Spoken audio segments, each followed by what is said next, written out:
来看前日本首相安倍晋三的太太安倍昭惠，今仔来台湾访问的第二天，早起去高雄的黄门港保安堂，才有安倍的当上，嘛代表台湾人对安倍的感念。安倍昭惠伫咧致辞的时阵流目屎哦，讲真遗憾，一逝来到台湾，只剩伊家己一个人，也毋过带念着台湾日本友好，嘛为着翁婿的政治理念，伊会继续打拼。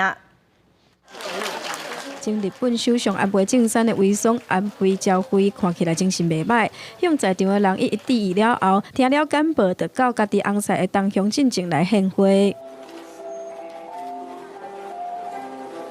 去年7月，伊的翁婿伫咧内容逢刺杀身亡，伊替翁婿操办着一切的后事。过一冬了后，伊嘛要替翁婿完成无顺利访台的遗愿，所以伫咧台顶致辞的时阵，几6届流目屎，嘛讲真艰苦，搁再一届返来台湾，敢若剩伊一个人。残念ながら今回私一人で来ることになりましたけれども、と主人の魂はここに一緒に来て皆さんに感謝をしていることと思います。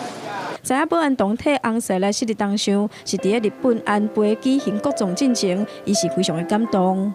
主人は本当に台湾のことを愛して、そして